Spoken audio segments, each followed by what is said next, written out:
Asia cup 2025 के हवाले से बात करेंगे। सोनी ब्रॉडकास्टर एक दोबारा से मैदान में आ चुका है। राइट्स 10 सेकंड के जो भी ऐड होगा उसको कितने के बेचेगा सोनी, उस पर बात करेंगे। और वो राइट ऐड जो है वो कितने का चलाया जाएगा। और इतनी हैवी अमाउंट है इस दफ़ा, ना बाबर है, ना विराट कोहली है, ना रोहित शर्मा, ना मोहम्मद रिजवान है, ना जडेजा है और ना शादाब खान है। इन सब के बावजूद इतनी ज़्यादा रिकॉर्ड व्यूवरशिप जो है हमें देखने को मिलेगी सोनी ब्रॉडकास्टर की, जो कि हमें हिस्ट्री में पास्ट में नहीं देखने को मिली थी। वो इस दफ़ा क्या रिकॉर्ड पार्टनरशिप होगी, कितने के राइट्स बेचेगा सोनी और उसकी क्या आने वाले दिनों में हिकमत अमली हो सकती है, उसके बारे से बात करेंगे। बाबर आजम का एजेंडा इस टाइम चलाया जा रहा है पूरे मुल्क पाकिस्तान में और उनकी जो PR है बहुत ज़्यादा एक्टिव है, तो उसके हवाले से बात करेंगे कि वो बैडली इफेक्ट पड़ सकता है उसका पाकिस्तान की करंट सिलेक्शन जो कि 17 मेंबर्स पर मुश्तमिल ये आपकी सिलेक्शन हुई है, जिसमें 2 नाम वापस आए, वसीम जूनियर और सलमान मिर्ज़ा।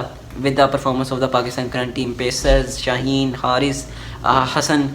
उसके बाद पाकिस्तान टीम ने एक ये इरादा किया कि इनको वापस लाया जाए क्योंकि थोड़ा सा आपका जो बॉलिंग यूनिट है वो थोड़ा सा स्ट्रॉन्ग हो जाए, जो कि करंट जिनकी फॉर्म लगी हुई है। उसके बारे से बात करेंगे और आखिर पे जाके जो बात करेंगे पाकिस्तान का जो बेंच स्ट्रेंथ है, लॉन्ग टर्म पे अगर फैसले करने हैं तो यंगस्टर को चांसेस देने पड़ेंगे। यंगस्टर कौन है पाकिस्तान शाहीन्स की टीम? यंगस्टर कौन है?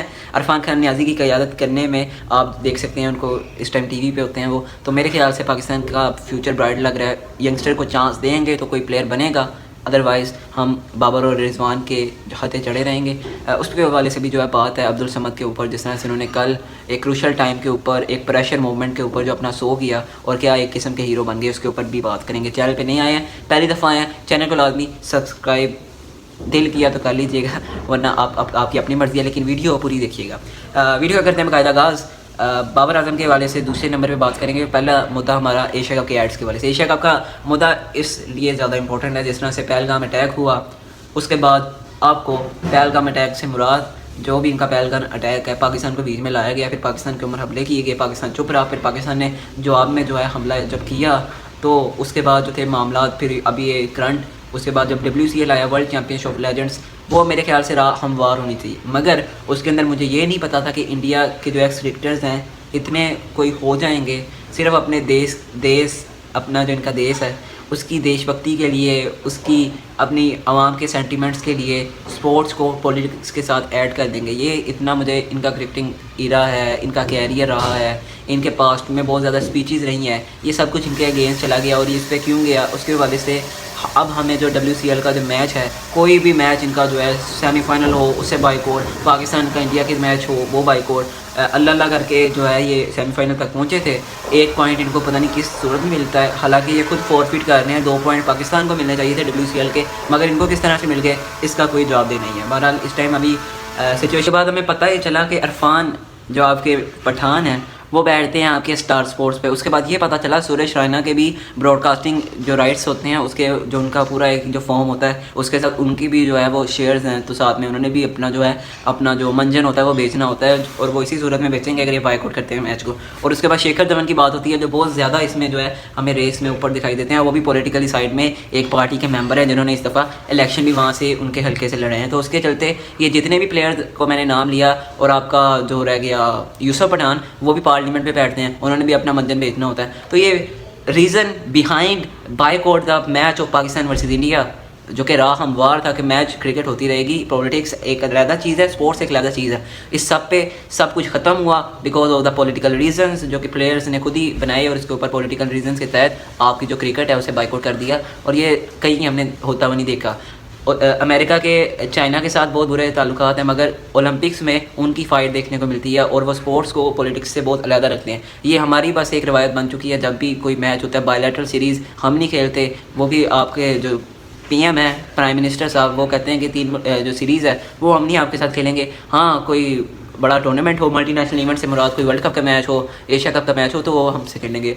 बहरहाल ये मैंने इसलिए जो है मुद्दा आउट ऑफ द बॉक्स इसलिए लाया क्योंकि ना विराट है ना रोहित है। इस दफ़ा व्यूअरशिप क्यों इतनी होगी, वो इसी वजह से होगी क्योंकि हमने बहुत ज़्यादा इसमें जो है आपको सनसनी देखने को मिलती है, बहुत ज़्यादा इसमें सस्पेंस देखने को मिलता है। आए दिन कोई ना कोई खबर निकल रही है, मगर मैच होगा यही जर्नलिस्ट आपको वहाँ से दुबई से एक्सक्लूसिव कवरेज करते हुए दिखेंगे, स्टेडियम के बाहर से पिच रिपोर्ट तक, वेदर की कंडीशन, वेदर की रिपोर्ट से लेके हर चीज़ जो प्लेइंग 11 के ऊपर डिस्कशन चलेगी, यही पूरा एजेंडा चलेगा। आपने देखना होता है, ट्रेंड पकड़ना होता है, इन्होंने व्यूअरशिप चाहिए होती है इंडियन मीडिया को। पाकिस्तान मीडिया की बात कर रहा हूँ, ये भी इस तरह गई हैं। हैदर अली का भी वाक़या हुआ तो पूरा main stream media prime time bulletin चलाया गया हैदर अली की रिपोर्टिंग के ऊपर। जो क्रिकेट के व्लॉग्स नहीं बनाते, जो पॉलिटिकली व्लॉग्स अपने बनाते हैं, उन्होंने हैदर अली का ऐसा चलाया कि उनको व्यूअरशिप आई और उनका पूरा जो चैनल है वो चलता रहा। और वो ये सारे वो लोग हैं जो ट्रेंड्स फॉलो करते हैं, जो कि नया ट्रेंड होता है ना इनको कोई अलिफ बे पता है, उन्होंने फ़ौरन जो है AI से या ChatGPT से पूरा जो आर्टिकल बना के पूरा शो कंटेंट क्रिएट करना है। मैं यहाँ पे जो है सिर्फ और सिर्फ क्रिकेट की बात करता हूँ, ना मुझे पॉलिटिक्स की खबर, ना मुझे कोई एंटरटेनमेंट की खबर। यहाँ पे सिर्फ बात होगी तो क्रिकेट की बात होगी, स्पोर्ट्स की बात होगी, हॉकी की बात होगी। हॉकी का भी मैं इतना नहीं, मुझे इतना इल्म, मगर उसकी भी जो है मैं आपको खबरें जो है आगे आने वाले अपने शोज़ में, जो कि नेक्स्ट कपल ऑफ ईयर्स में एक पूरा आपको स्टूडियो मिलेगा जो एक प्रॉपर सेटअप होगा। यहाँ पे अभी एक स्टार्टअप है, आपको मैं अपना तारुफ करा रहा हूँ। तो इसमें आपको देखने को मिलेगा एशिया कप पे दोबारा वापस आते हैं। एशिया कप के राइट्स 10 सेकंड के 16 लाख रुपए के मिलेंगे। यानी कि 10 सेकंड कितना होता है, मैच खत्म हुआ 10 सेकंड के जो आपका ब्रेक आती है, ये सिर्फ इंडिया की व्यूअरशिप होगी, वर्ल्ड वाइड की नहीं है। तो 10 सेकंड के जो बेचेगा और इसमें जो सबसे ज़्यादा फ़ायदा आपको सोनी का होता हुआ दिखेगा। वो कहता है कि आप मुझसे राइट्स खरीदें, उसके बाद पाकिस्तान इनसे जो है 350 करोड़ में जो राइट्स से वो ख़रीदे, उसके बाद 350 करोड़, ये बहुत बड़ी रकम है जिसमें PTV ने अपना जो है किरदार अदा करते हुए इसको राइट्स को ख़रीदा। अब पाकिस्तान में PTV स्पोर्ट्स और उसके बाद A स्पोर्ट्स वर्किंग कर रहा है, शायद उसे भी राइट्स मिल जाएँ। तो A स्पोर्ट्स और PTV स्पोर्ट्स अनटिल अनलेस के A स्पोर्ट्स कर ले, लेकिन PTV स्पोर्ट्स आपको जो मेन ब्रॉडकास्ट होगा पाकिस्तान में, इंडिया की बात की जाए तो सोनी वहाँ पर दिखाएगा। तो ये इस टाइम सारी सूरत हाल चल रही है और इस दफ़ा रिकॉर्ड जो है व्यूअरशिप देखने को मिलेगी। जिस तरह आपको ये सारा पीछे वाला मामला वाक़या जो आपको देखने को मिलता है, सारा जंगी माहौल का, अब आपको दोबारा क्रिकेट देखने को मिलेगी और क्रिकेट इस दफ़ा अपने हाई पीक पे होगी। और इस टाइम क्रिकेट में जो सबसे ज़्यादा फ़ायदा ब्रॉडकास्टर का हो रहा है और सोनी है। ये हो सकता है कि आप इंडिया ऑस्ट्रेलिया के मैच की व्यूअरशिप सेम हो जाओ पाकिस्तान इंडिया के मैच में, यानी कि 10 लाख लोग जो है वो आपके साथ जुड़े होते हैं व्यूअरशिप के तहत, तो जो टिकटें खरीदी जाती हैं। अब कोई लोग इलाज करते हैं जितनी viewership India Australia, India England के मैच में आती है वही पाकिस्तान के मैच में आती है। उनको ये जवाब है कि जो एड्स इंडिया और ऑस्ट्रेलिया, इंडिया और इंग्लैंड के बिकते हैं वो इस मैच के नहीं बिकते, क्योंकि ना ये बायलैटरल सीरीज़ खेलते हैं और ना अब यहाँ पे तो वाक़या भी एक हो चुका है उसके चलते अब एड्स इतने महंगे बेचेंगे। सोनी स्पोर्ट्स, सोनी आपका जो ब्रॉडकास्टर है, स्पोर्ट्स भी है जिसमें आपको सोनी लाइव भी आता है, अब वो आपको इतने महंगे जो राइट्स हैं वो बेचेगा और 10 सेकंड जो आप अपना ऐड देखेंगे वो कितने लाखों में बिका होगा। और ये मेरे ख्याल से एक फ़तह होती है एक ब्रॉडकास्टर की, जब अपने प्लान को एक्सिक्यूट करता है तो उसे प्रोग्रेस इस सूरत में देखने को मिलती है। अब बात कर लेते हैं थोड़ी सी बाबर आजम के बारे से। बाबर आजम की सिलेक्शन नहीं हुई, सिलेक्शन क्यों नहीं हुई? परफॉर्मेंस नहीं थी, स्ट्राइक रेट नहीं था, एवरेज नहीं थी, और उसके बाद ना उनकी इनिंग्स आ रही थी, ना उनकी परफॉर्मेंस बेहतर हो रही थी, ना रन्स भी नहीं है। तो किस बेस पे उनको रखा जाए? अब जावेद अफरीदी आते हैं, वो कहते हैं कि बाबर आजम के साथ नाइंसाफ़ी हुई है, उनको सियासत के तहत जो निकाला गया। पहली बात तो ये सियासत कौन सी होती है? अगर आपने 2 खिलाड़ियों को सियासत के तहत निकालना होता तो आपने बाकियों को भी बाहर किया, तो उनके खिलाफ सियासत क्यों नहीं हुई? मैं 2024 के वर्ल्ड कप में जो सिलेक्शन हुई थी उसको ही ले लेते हैं। उस्मान खान जिसने दुबई छोड़ा, आपके लिए सारा कुछ किया, किस्मत उसकी इतनी नहीं चमकी और उसकी किस्मत ने इतना साथ नहीं दिया और वो खुद भी अपनी गेम को इम्प्रूव करने में नाकाम रहा, जिसके तहत इस टाइम वो सिलेक्शन में कंसीडर भी नहीं किया गया। वो भी आपके 2024 के वर्ल्ड कप का पार्ट था, आपकी T20 प्लान का हिस्सा था। उसके बाद इफ्तिखार अहमद आपके चाचू, वो भी इसी प्लान का जो थे वो शामिल थे, और उसके साथ बाबर रिजवान भी शामिल थे। उसके बाद शादाब खान इंजर्ड थे, उनको भी निकाल दिया गया। उसके बाद इमाद वसीम वापस आए थे रिटायरमेंट के बाद। उसके बाद मोहम्मद आमिर थे। तो आपने इन प्लेयर्स को निकाला है, उसके साथ बाबर और रिजवान को भी निकाला है। अकेले बाबर रिजवान नहीं निकले। अब इनकी PR ज़्यादा कोलैबोरेट करती है और PR इतनी ज़्यादा इनकी हाई है और इतना ज़्यादा पीक पे करती है और इतने ज़्यादा व्यूज़ आते हैं और इतने लोग देखते हैं, वो तो यही समझेंगे, जिनको मालूमात ही नहीं है, कोई क्रिकेट से कोई खबर पता ही नहीं है, वो यही समझेंगे यार बाकी कोई नाइंसाफ़ी हुई है। पाकिस्तान का जो डिपार्टमेंट है वो तो वैसे ही, मैं खुद कहता हूँ कि बहुत ज़्यादा डिज़ास्टर है। मैंने कितनी इनके जो है वो एक हद में रहते हुए एक इस्लाही तनकीद बहुत ज़्यादा इन पर की है। लेकिन आप मेरे पिछले जाके देखें, जो वेस्ट इंडीज़ टूर पर जो आखिरी ODIs रखवाने की बात चल रही थी, तो इसमें पाकिस्तान क्रिकेट बोर्ड कैंसिल करने को कह रहा था। मैंने कहा नहीं, आप यार ODIs ही रखवाएं, आपको उसमें शिकस्त होगी, वो हुई आपको। बहरहाल अब ये राशिद लतीफ़ देख लें, कोर्ट बिहाइंड में आपको डॉक्टर साहब बैठे हुए दिखते हैं। ये वही बात करें, सलमान अली आगा एक बड़ा फेल्ड कैप्टन है, वो उसको इतना तजर्बा नहीं है, वो कैप्टन सी मटीरियल नहीं। यार क्या कह रहे कौन सी बात कर रहे हैं आप? कहाँ पे जी रहे हैं? पाकिस्तान की सिलेक्शन हो चुकी है, पाकिस्तान ने नया क्राइटेरिया बनाया, बांग्लादेश के खिलाफ सीरीज़ जीती, उसके बाद बांग्लादेश के खिलाफ सीरीज़ हारी भी, उसके बाद वेस्ट इंडीज़ गई, वेस्ट इंडीज़ से सीरीज़ जीती, न्यूजीलैंड से सीरीज़ हारी भी। मगर last but not the least, ये आपका कप्तान है, पाकिस्तान ने यह लोड बनाई है, मौके दिए हैं, 2 पेसर्स आ गए हैं दोबारा वापस। पाकिस्तान को सपोर्ट करने की बजाय पाकिस्तान में ये ट्रेंड बनाया जा रहा है, तनवीर अहमद हो जाएं और आपके राशिद लतीफ़ भाई हो जाएं, और उसके बाद जावेद अफरीदी के ये बयानात पाकिस्तान के लिए बहुत जो है वो नुकसानदेह साबित हो सकते हैं। उनकी परफॉर्मेंस पे इफ़ेक्ट पड़ सकता है। मेरे ख्याल से ये पाकिस्तान का मेयार है जिसमें आपको स्पोर्ट करना ही नहीं आता। बड़े प्लेयर्स बनने के लिए बाबर रिजवान भी, हम पहले अफरीदी पे थे, अफरीदी के बाद उन्होंने जब चांसेस दिए सरफराज अहमद थे, सरफराज अहमद के बाद चांसेस मिले, अजहर अली पहले थे, अजहर अली सरफराज कप्तान बने, सरफराज ने जब चांसेस दिए हटे। 2019 से लेकर 2025 तक बाबर आजम ने कैप्टनसी की है और उसके रिज़ल्ट 2021 का वर्ल्ड कप मैं याद कराता रहता हूँ। उसके बाद 2022 का एशिया कप, 2022 का वर्ल्ड कप, 2023 का वर्ल्ड कप, फिर 2023 का एशिया कप, फिर 2024 का वर्ल्ड कप, फिर 2025 की चैम्पियंस ट्रॉफी। हमें नताइज नहीं मिले तो हमने मूव ऑन करना है, हमने लॉन्ग टर्म प्लान सोचना है। ये इनकी उम्रें 30-30 साल हो चुकी हैं, पाकिस्तान क्रिकेट में 2014 से हैं। हमने मूव ऑन करना है, हमने आगे पाकिस्तान के लॉन्ग टर्म के लिए प्लान सोचने हैं। तो प्लीज़ हमें कोई अपने प्लान में जो है सक्सीड होने दीजिए। प्लीज़ कोई अपना कोई फालतू किस्म का जो कंटेंट है वो ना बनाया करें।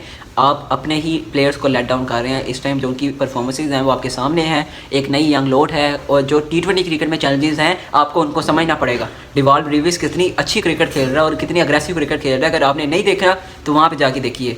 हमें ये प्लेयर्स नहीं चाहिए जिसके स्ट्राइक रेट 150 तक क्रॉस नहीं कर रहे और उनके 125 मेरे ख्याल से स्ट्राइक रेट आपके बाबर और रिजवान का।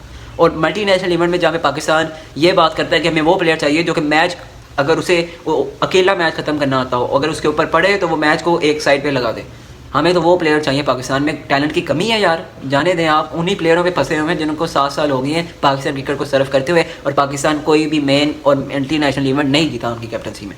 अब पाकिस्तान को लास्ट फाइनल थॉट मेरी, पाकिस्तान का सलमान अली का कप्तान है, ODIs में मेरी बहुत ज़्यादा ख्वाहिशात हैं बाबर आजम जो है विराट कोहली का रिकॉर्ड तोड़ दे। क्या वो तोड़ सकता है विराट कोहली का रिकॉर्ड? क्या उनकी जो इंस्पायरेशन है वो सचिन तेंदुलकर हैं? आप खुद इस बात का अंदाज़ा लगा सकते हैं। और अगर आपको कोई पता लगे बात तो मुझे भी कमेंट कर सकते हैं, मुझे तनकीद कर सकते हैं। जो भी करें कुछ तो करें, कोई तनकीद तो करें, कोई बताएं तो सही, कोई परफॉर्मेंस बताएं तो सही। जितनी भी सेंचुरीज़ हैं बाबर की, मैं रिस्पेक्ट के साथ कहता हूँ कि हाँ ठीक है, उनकी एक बड़ी अच्छी और नेचुरल फॉर्म है, उनकी नेचुरल एक टेक्निक है, एक स्किलफुल बैट्समैन है, वर्ल्ड क्लास बैट्समैन है। मगर जितनी भी सेंचुरीज़ हैं आपकी उनके नेपाल के गेम्स देखने को मिलता है 150, एक बहुत बड़ी नौकरी होती है T20 में नेपाल के खिलाफ, जो कि पहली दफ़ा आपको एशिया कप में आती हुई दिखती है। और उसके बाद आपने देखनी हो तो नमीबिया के खिलाफ वो 50 करते हैं आपकी मल्टी नेशनल इवेंट में, और स्कॉटलैंड के खिलाफ 50 करते हैं आपको 2024 के वर्ल्ड कप में। हमें ये चीज़ें पता हैं, हमने ये चीज़ें बड़ी गौर से देखी हैं पाकिस्तान के पास। अब अब्दुल समद की मैं बात अब इसके साथ अटैच करता हूँ। उसने देखें आप, वो फैसलाबाद का प्रोडक्ट है, फैसलाबाद की जो है वो प्रोडक्ट है जिसमें वो सेंचुरी करता है। चैंपियंस कप जो पिछले साल हुआ था वो आपका फेलियर था आपके जो कि डिपार्टमेंट है पाकिस्तान क्रिकेट बोर्ड का, कि आपने इस दफ़ा उसे बंद कर दिया। आपने 50-50 लाख तनख्वाहें दी आपके जितने भी सारे जो कि आपने कोचेज़ और मेंटोर लगाए थे, लेकिन उसके बाद आपका डिफ़ॉल्ट हो गया। आप एक किस्म का फेलियर आपका देखने को मिला। अगेन आपको एक सितारा मिला वहाँ पे अब्दुल समद के नाम से, आपको अब्दुल समद के नाम से एक T20 में उभरता हुआ वर्ल्ड क्लास प्लेयर मिला। आज भी जब 11 पे 2 आउट हो गए थे, जब टीम में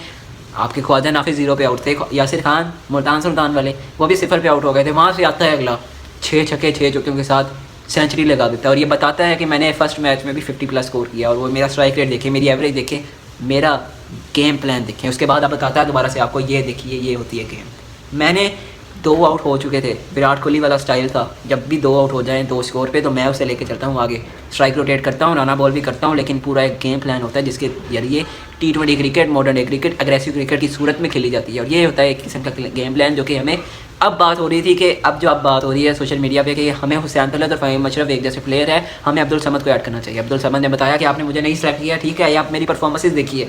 तो मेरे ख्याल से पाकिस्तान का फ्यूचर ब्राइट है। पाकिस्तान के पास यंगस्टर्स हैं, T20 प्लान चेंज हो चुका है, T20 चैलेंजेस हमें समझने पड़ेंगे, T20 फॉर्मेट को हमें समझना पड़ेगा और उसके बाद सिलेक्शन उसमें यार करनी चाहिए जो कि जिसका स्ट्राइक रेट भी अप्रूव हो, जिससे एक टेक्निकली साउंड प्लेयर भी हो, जिसकी एवरेज भी स्ट्रॉन्ग हो और उससे पूरा हमने प्रॉपर किस्म का तैयार भी किया हो जो हमें लॉन्ग टर्म प्लान्स में जो है आगे बढ़ता हुआ भी दिखाई दे। तो ये अगर पाकिस्तान की अवाम, पाकिस्तान की कौम, पाकिस्तान के क्रिकेट फैंस, पाकिस्तान के एक्स क्रिकेटर्स जो कि अपना पूरा दिन यही कंटेंट चलाते हैं, बाबर से शुरू बाबर पे ख़त्म, नाइंसाफ़ी हो गई है, आगे बढ़ना चाहिए। प्लीज़ मूव ऑन कीजिए। अगर वीडियो पसंद आई है तो वीडियो को लाजमी शेयर कीजिएगा अपने दोस्तों के साथ जो बाबर के फैंस हैं, बड़े रिस्पेक्टिव ओपिनियन के साथ। ODI में ODI उनका फॉर्मेट है, टेस्ट क्रिकेट उनका फॉर्मेट है, वहाँ पे रन्स के अंबार लगाए, मैं उनको सपोर्ट करूँगा, मैं पीछे उनकी तस्वीर लगाऊंगा। लेकिन प्लीज़ T20 क्रिकेट के चैलेंजेस को समझिए। अगर आपने T20 क्रिकेट देखनी है, ऑस्ट्रेलिया की क्रिकेट देखी जहाँ पे मिचेल मार्श, ट्रेविस हेड और उनके टीम डेविड किस तरह से नीचे से मैक्सवेल किस तरह से चार्ज कर रहे हैं, उसके बाद आपने साउथ अफ्रीका की देखनी है, डेविड मिलर के बाद आपको हेनरिच क्लासन के बाद अब उसको टीम कितनी पावरफुल दिखाई देती है।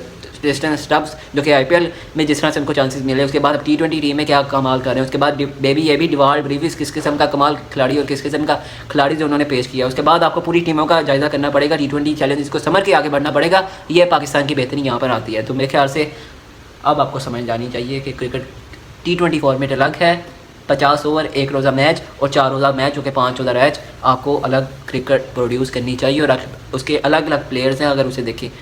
अब रात को आएगी वीडियो स्टैंडर्ड कॉन्ट्रैक्ट पे और भी खबरें जो है आपके साथ शेयर करेंगे। अल्लाह हाफ़िज़।